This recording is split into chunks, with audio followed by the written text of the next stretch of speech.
Assalamualaikum warahmatullahi wabarakatuh. Salam sejahtera bagi kita semua.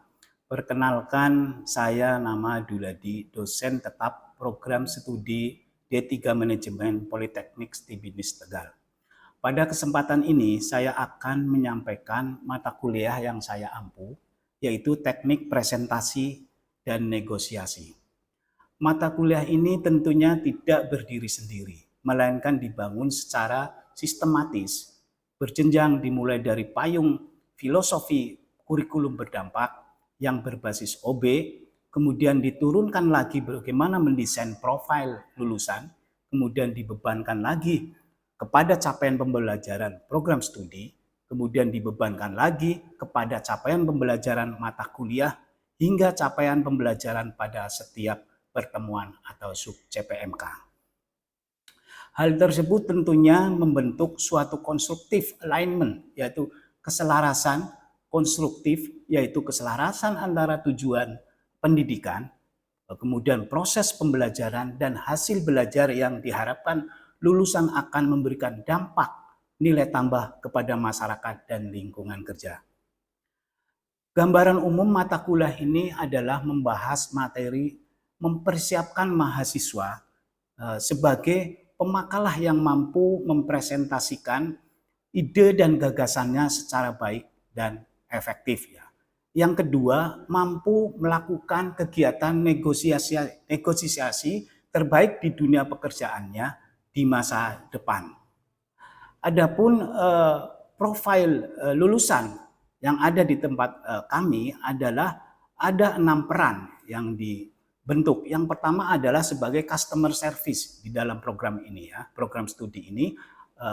Yang kedua adalah personalia di HRD. Yang ketiga adalah marketing supervisor, kemudian staff administrasi dan data warehouse serta logistik supervisor.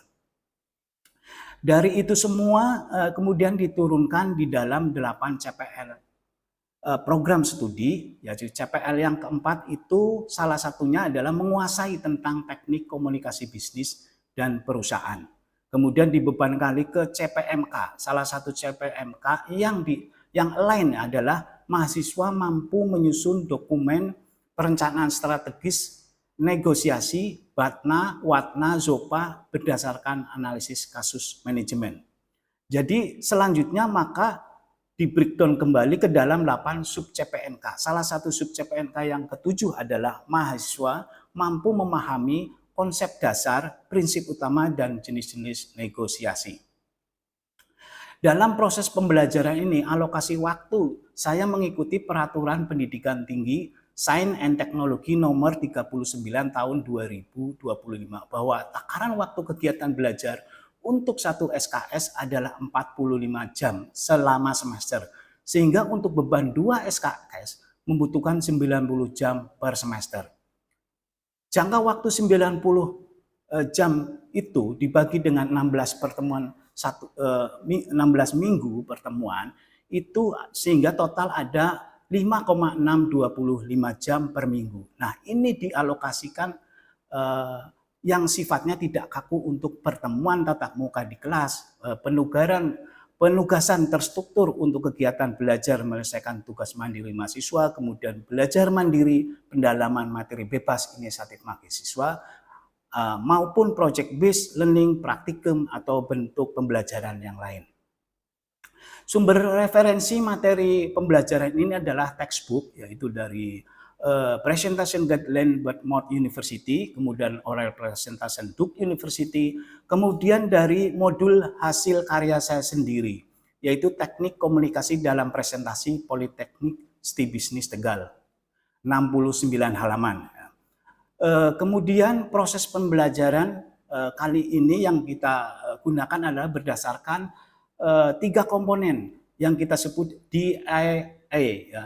Delivery yaitu penyampaian pembelajaran materi langsung kepada mahasiswa melalui ceramah pembelajaran, studi kasus, modul atau learning management system, kemudian interaksi antara dosen mahasiswa saling berinteraksi, proses komunikasi 2 arah atau lebih melalui diskusi, tanya jawab, role play, debat, kerja kelompok, teamwork, atau forum online.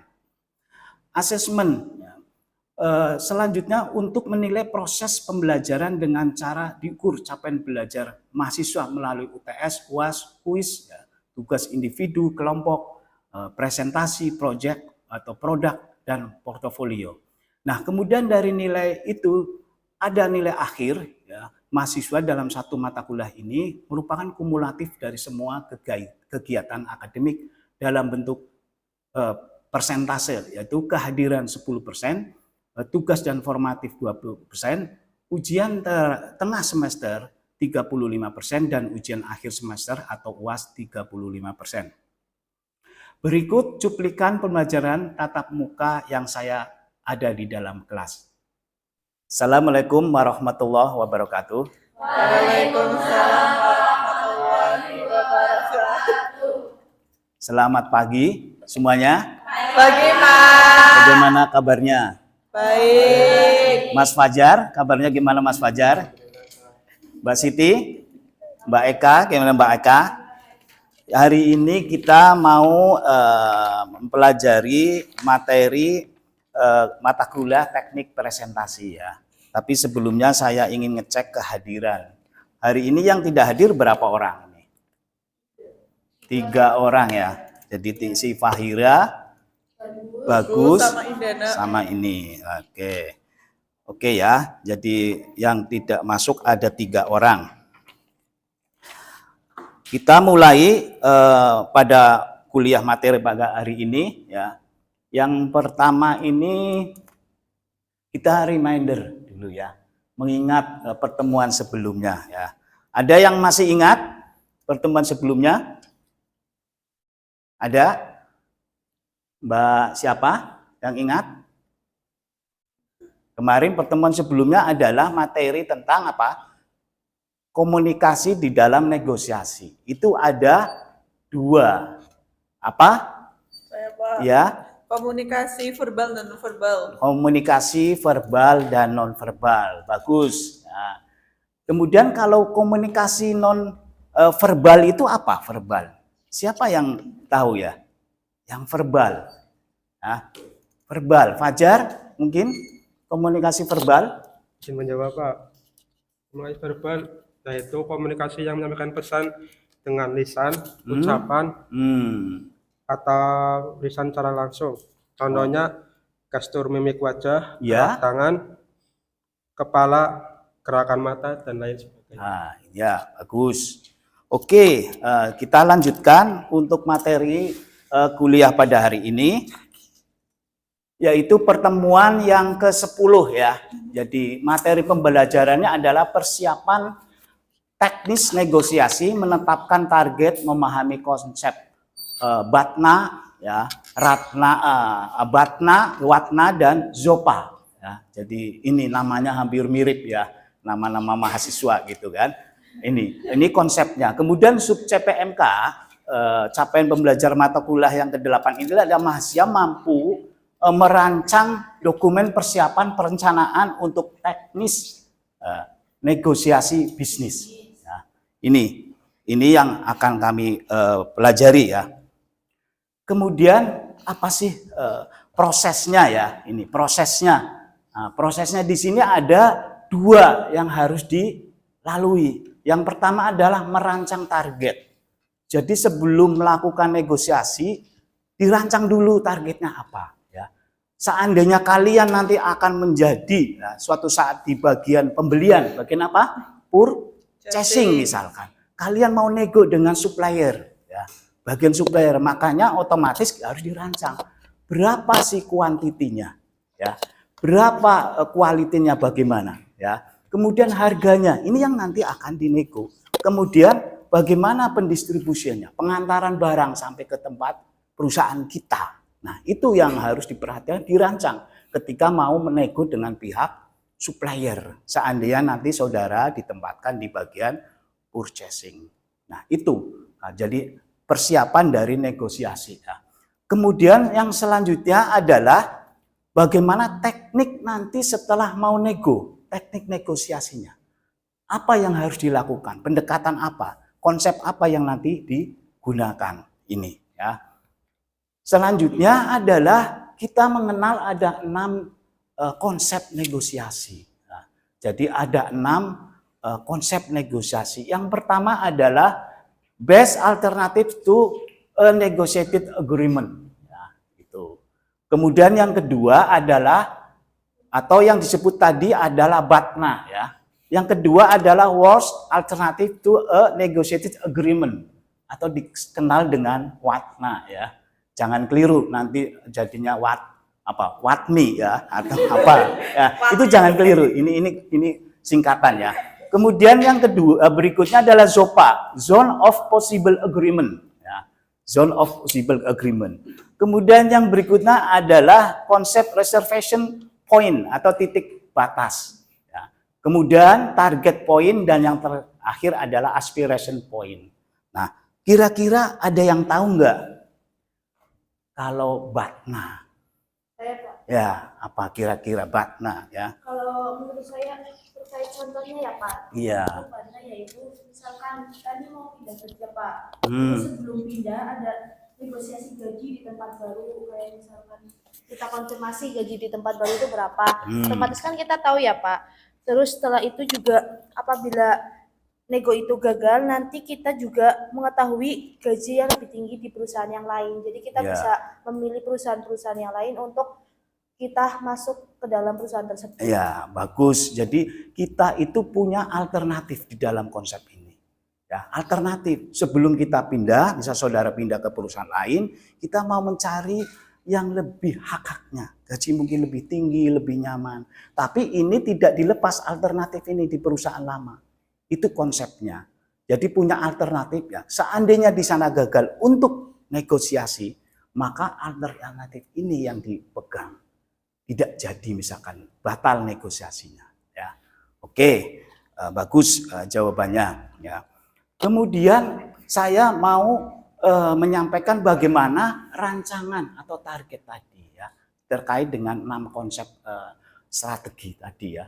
Jadi yang pertama itu adalah dirancang target namanya reservation point atau yang disebut dengan kita menentukan batas maksimalnya berapa ya dan batas minimalnya berapa yang kita bisa toleransi nanti ya. Seandainya kalian tadi udah mau pindah ya, wah saya harus di sana maksimal gaji harus berapa ya, kemudian minimal gaji harus berapa yang kita targetkan itu namanya konsep reservation point. Seandainya nanti posisinya sebagai purchasing, ditugasi nanti ya, mengawal pembelian pengadaan bahan baku, maka di poin ini ada di presentasi point itu menentukan kira-kira harga maksimal yang kita nanti disuruh oleh manajemen, kebijakan manajemen berapa ya, bahan baku itu harganya, kualitasnya bagaimana ya, kuantitinya bagaimana, maksimal berapa ya, sesuai dengan perencanaan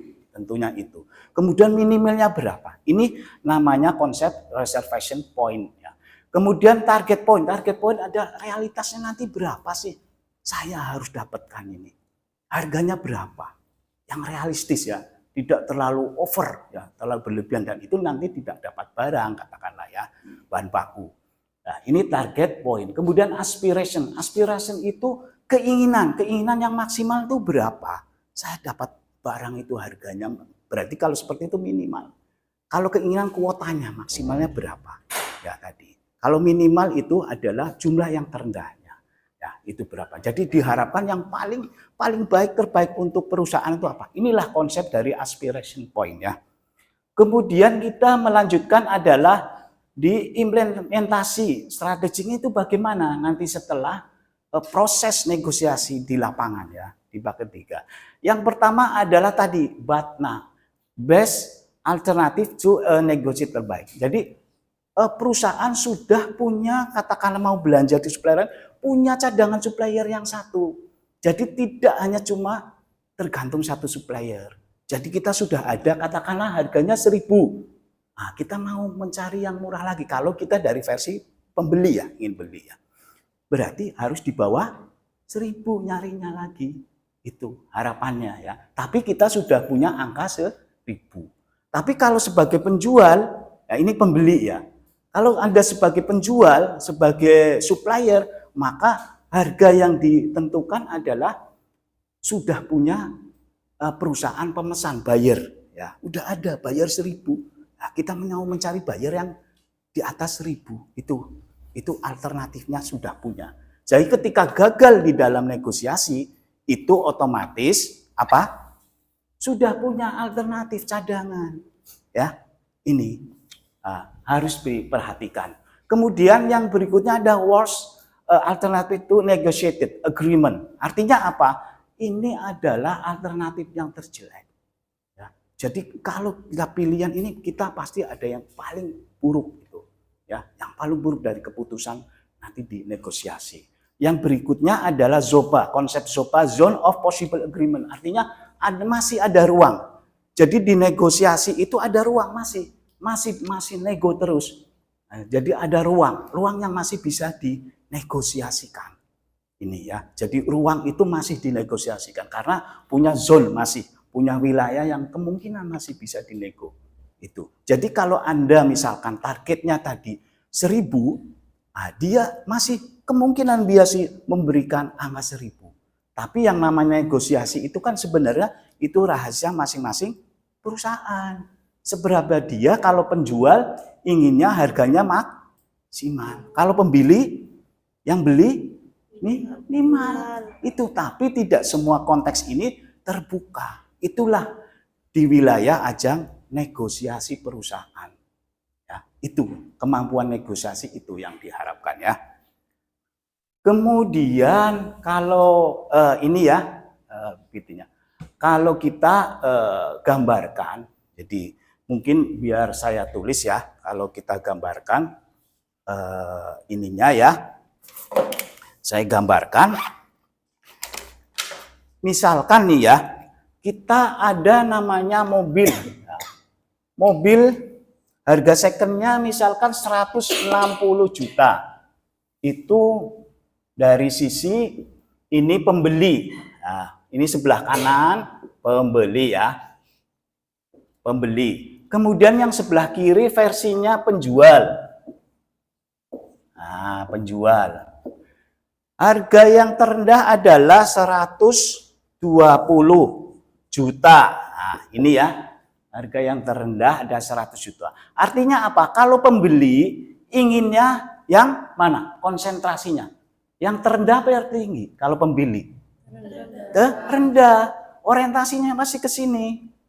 Kalau penjual orientasinya ke tertinggi.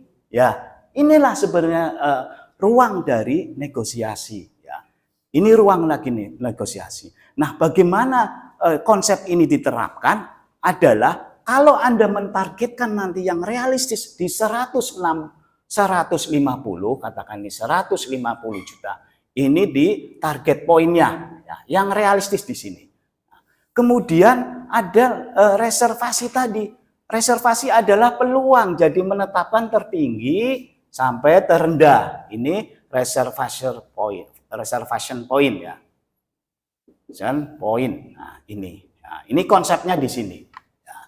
Kemudian konsepnya target point. Target point adalah di dalam penjual ini di sini adalah target point. Ya. Kemudian kalau di versi pembeli ini adalah konsep nanti misalkan di sini ada 130 juta. Ya. Kemudian ada 140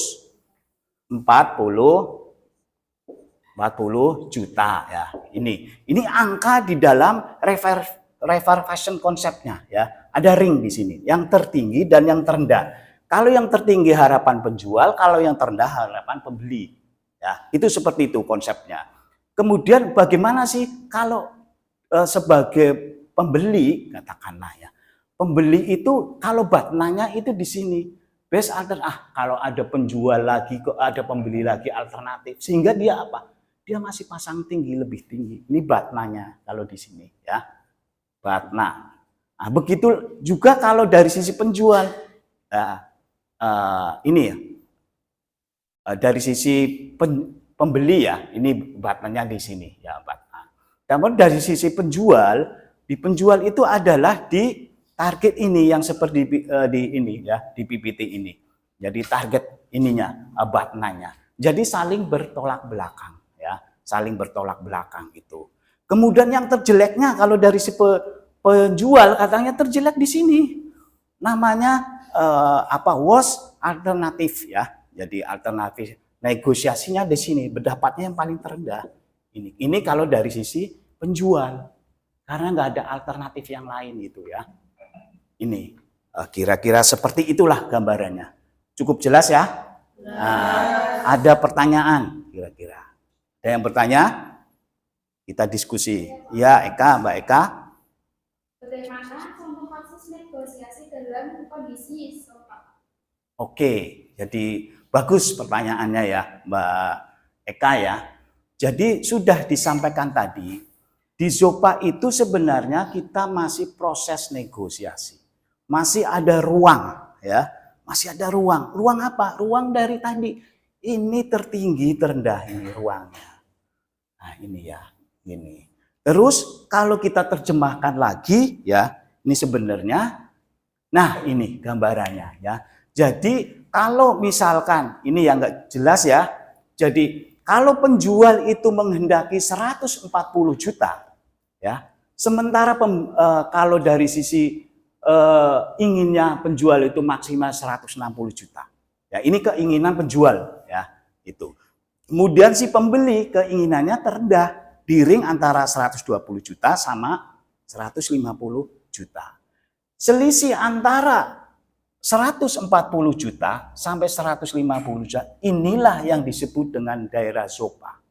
Ya, jadi selisih antara permintaan dari si pembeli, ringnya kan pembeli punya, saya mau menjual ini mobil katakanlah ini atau mungkin bahan baku ya kan, itu harus angkanya punya ring. Nah di antara interseksi ya potongan itulah daerah ZOPA, daerah yang bisa masih irisan, masih bisa dinegosiasikan ya.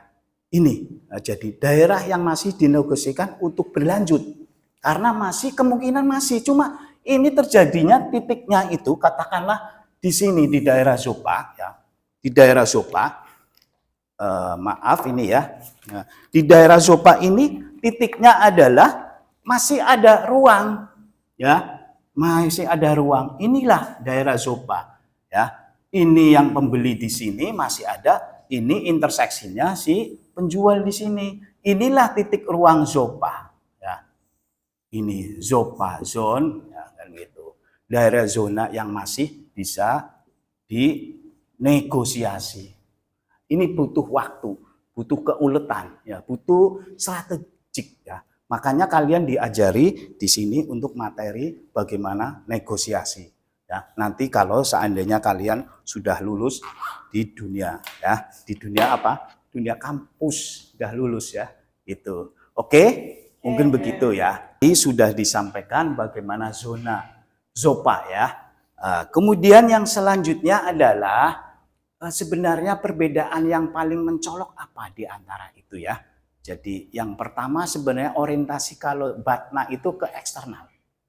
Nah, kemudian kalau yang watna itu ke eksternal juga, yang internal adalah di reservation, strategi, target, point dan aspiration. Ya, itu. Ini konsepsinya. Ya, jadi kita melihat di dalam perusahaan. Tapi kita juga kalau di konsep Lata dilihatnya adalah ada alternatif di luar, ya, di luar perusahaan. Kemudian selanjutnya adalah negosiasi. Jadi kita dibuat negosiasi, kebuat dokumennya, dokumen rinciannya itu nanti dibuat ya dalam berita acara. Karena kalau seandainya deal, ya deal itu nanti ada buat perjanjian klausul-klausulnya. Ini dicatat semua. Itu semua baik sebelum acara negosiasi maupun sudah deal setelah negosiasi maupun sudah final. Itu dicatat semua nanti sebagai bahan rujukan untuk membuat klausul-klausul dalam perjanjian ya. Itu. Kemudian kesimpulannya ya, mungkin pada hari ini dari pertemuan hari ini yang pertama adalah negosiasi harus dipersiapkan ya. Persiapkan target sebelum pelaksanaan negosiasi dengan pihak lain ya. Ini satu. Yang kedua, strategi negosiasi dapat dilakukan ya dengan pendekatan tadi, Batna, Watna, Zopa, reservation, poin aspirasi dan target point itu. Nah, strateginya. Kemudian pencatatan ini penting, dicatat ketika negosiasi jangan sampai lupa. Ya, tadi yang sepakati apa? Dokumen harus dicatat semua. Ya, pencatatan data tertulis rencana sebelum dan sesudah proses negosiasi. Ya, jadi di dalam berita acara nanti yang kita sebarkan ke dua belah pihak. Ini loh berita acara dulu kemudian sebagai nanti untuk membuat draft perjanjian kontrak. Ya, klausul-klausul apa yang nanti disetujui. Nah, itu mungkin ya. Mungkin cukup sekian ya pertemuan pada pagi ini. Ada pertanyaan? Tidak ada. Cukup ya? Iya. Oke, kalau nggak cukup, kalau sudah cukup nanti ada tugas ya, ada tugas individu. Coba nanti di LKM nanti saya sebarkan ya untuk memantau bagaimana kalian sebagai wakil dari perusahaan untuk melakukan nego. Di contoh kita nanti field trip di pasar atau di ini, gimana bisa nego terjadi ya? Nanti LKM saya bagikan. Mungkin cukup sekian aja ya. Kalau nggak ada pertanyaan, saya akhiri. Wassalamualaikum warahmatullahi wabarakatuh. Waalaikumsalam warahmatullahi wabarakatuh. Terima kasih, Pak. Terima kasih. Demikian video mata kuliah yang saya ampu dibuat dengan tujuan sebagai syarat untuk mengikuti sertifikasi dosen 2026 pada pernyataan diri dosen dalam unjuk kerja Tridharma Perguruan Tinggi. Semoga dapat memberikan gambaran mengenai kinerja pengajaran yang saya lakukan. Saya ucapkan terima kasih kepada seluruh tim penilai dan panitia sertifikasi dosen 2026, khususnya kepada Direktorat SDM Kemdikti Saintek RI. Tidak lupa saya ucapkan juga terima kasih kepada Politeknik Studi Bisnis rekan sejawat dan mahasiswa. Demikian yang dapat saya sampaikan dan mohon maaf atas segala kekurangan. Wassalamualaikum warahmatullahi wabarakatuh.